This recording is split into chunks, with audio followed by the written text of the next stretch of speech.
नमस्कार, मी पंजाब डक. मी माझ्या सोयाबीनच्या शेतामध्ये आणि या ठिकाणून आज आहे 9 जुलै 2026. आजपासून शेतकऱ्याला एक अंदाज देणार आहे. कारण की महाराष्ट्रामध्ये आतापर्यंत पावसानं खूप धुमाकूळ घाले. काही ठिकाणी अति मुसळधार पाऊस पडला, पूर परिस्थिती निर्माण झाली. तेव्हा आता राज्यात ती परिस्थिती काय राहणार आहे? आज 9 जुलै, तर आज मी म्हटलं होतं ना सूर्यदर्शन घडेल, तर हे सूर्यदर्शन घडलंय.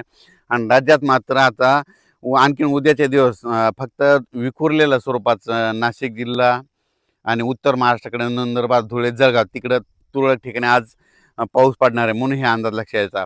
पण राज्यात मात्र उद्यापासून पावसाचा जोर ओसरणार आहे. 11 तारखेला एकदम संपूर्ण पाऊस राज्यातला ओसरला दिसेल. मुंबईचा देखील पावसाचा जोर ओसरणार आहे, पुण्याकडला ओसरणार आहे, नाशिकचा ओसरणार आहे, कोकणपट्टी घाटमाथ्यावरचा देखील 2 दिवसानंतर ते देखील जोर ओसरणार आहे. आता खूप काही मोठा पाऊस पडणार नाही. उद्या 11 जुलैपासून राज्यात चांगलं सूर्यदर्शन होणार आहे आणि हवामान कोरडं राहणार आहे म्हणून हा अंदाज महाराष्ट्रातल्या सर्व शेतकऱ्यांना लक्षात द्यायचा. त्याच्यानंतर राज्यामध्ये बऱ्याच भागामध्ये हा पाऊस झाला आणि त्याच्यामध्ये देखील आणखीन काही भाग वंचित आहे. तर त्या शेतकऱ्याला सांगू इच्छितो की राज्यामध्ये आता पाऊस कधी येणार आहे, तर काय होणार आहे, 15 जुलैच्या नंतर, 15, 16, 17 जुलैच्या नंतर राज्यात पुन्हा थोडाच विखुरलेल्या स्वरूपाचा सगळीकडे पडणार नाही. फक्त ते पाऊस काय होणार आहे, जे वंचित जिल्हे आहेत, एक नांदेड जिल्हा झालं, काही भाग लातूर जिल्हा, धाराशिव जिल्हा, सोलापूर जिल्हा आणि बीड जिल्ह्याचा, त्या भागामध्ये काय होणार आहे,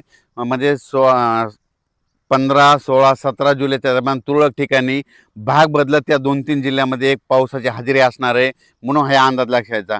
महाराष्ट्रात देखील विखुरलेल्या स्वरूपाचाच 15, 16, 17ला थोडाफार पाऊस येणार आहे. सगळीकडे पडणार नाही, फक्त स्थानिक वातावरण तयार होऊन ते पाऊस पडेल म्हणून हे अंदाज शेतकऱ्यांना लक्षात यायचा. त्याच्यानंतर राज्यात आणखीन परत चांगला असा जसा आता मागं अतिवृष्टी ढगफुटी झाली तसा पाऊस आला आणखीन आता ना जुलैचा शेवटच्या आठवड्यापर्यंत आता वाट बघावी लागणार आहे म्हणून हे अंदाज लक्षात यायचा.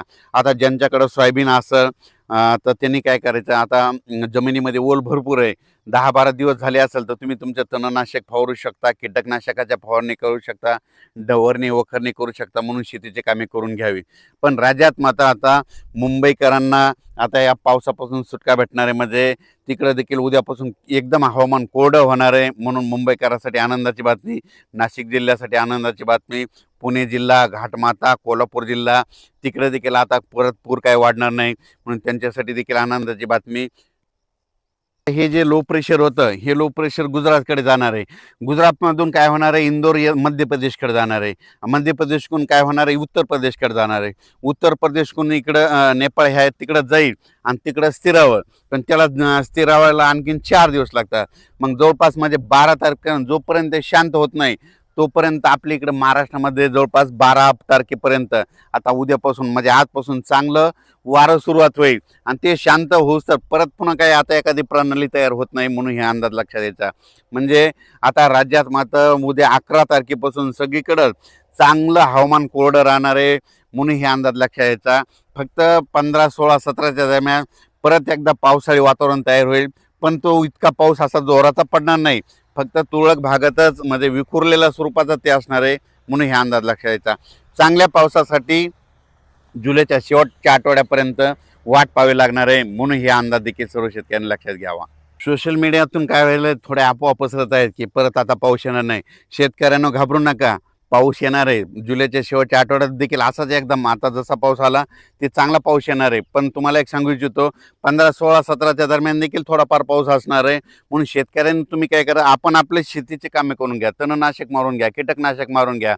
कारण की पाऊस बिलकुल येणार आहे, दुष्काळ वगैरे काही पडणार नाही. त्याच्यानंतर आता जुलैच्या शेवटच्या आठवड्यात देखील एक चांगला मोठा पाऊस येईल, त्याचा व्हिडिओ आणखी 2-4 दिवसात देईल. पण तोपर्यंत शेतकऱ्यांनी घाबरून न जाता आपण आपल्या शेतीचे कामे करून घ्या, फवारण्या करून घ्या, डवरणी करून घ्या, वखरणी करून घ्या म्हणून हे सर्व शेतकऱ्याला सांगू इच्छितो. ह्या पावसातून देखील महाराष्ट्रामध्ये काही तालुक्यामध्ये 10-15 गावं, 5-7 गाव असे वंचित राहिलेले आहेत. सोलापूर जिल्ह्यातले, लातूर जिल्ह्यातले, बीड जिल्ह्यातले, तिकडं नांदेड जिल्ह्यातले, परभणी जिल्ह्यातले, पालम ह्या परिसरातले त्या भागातल्या शेतकऱ्याला सांगू इच्छितो, आज देखील आज 9 जुलै, 10 आणि 11 ह्या 3 दिवसात देखील काय होणार आहे, विखुरलेल्या स्वरूपाचा पाऊस पडणं तुम्हाला पडू शकतो म्हणून हे अंदाज लक्षात घ्यायचा. आणि याच्यातून तुम्ही वंचित राहिले तर परत पुन्हा काय होणार आहे, 15, 16, 17च्या दरम्यान एकदा थोडाफार पाऊस येणार आहे. ते मात्र ते पडून जाईल, म्हणून शेतकऱ्यांनी हे देखील अंदाज लक्षायचा. त्याच्यातून जर उरले तर परत एकदा जुलैच्या शेवटच्या आठवड्यात पाऊस येणार आहे. दुष्काळ वगैरे काय पडणार नाही. मी म्हटलं ना, यावर्षी शेतकऱ्यासाठी चांगलं साल राहणार आहे, पिकं चांगले येणार आहेत. आणि हे पाहू शकता, हे माझ्या स्वतःचं शेतातलं आहे.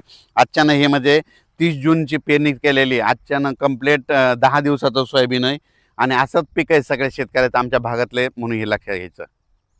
परत एकदा काय होईल, पुन्हा जुलैच्या शेवटच्या आठवड्यात परत एकदा काय होईल, बंगालच्या खाडीमध्ये परत तिकडे काय होईल, भुवनेश्वर आणि चेन्नईच्या दरम्यान परत एखादं चक्रवादळ तयार होईल आणि ते पाऊस इकडे येईल. आपल्या महाराष्ट्राला यावर्षी काय होणार आहे, काय अर्ध्या भागाला पुरेपूर पाऊस येणार आहे. आणि मुंबईकडे काय होणार का, याच्यापर्यंत अहिल्यानगरपर्यंत अरबी समुद्राचा पाऊस येणार आहे. हे मग आपल्याला खालून पाऊस पुरेपूर येत असल्यामुळं यावर्षी चांगला पाऊस पडणार आहे. शेतकऱ्यांनी घाबरून न जाता आपण आपल्या पेरणीचं आपलं तयारी ठेवावं. पिकाचं संरक्षण करण्याची काळजी घेणे सगळ्यात महत्त्वाचं, गरजेचं आहे.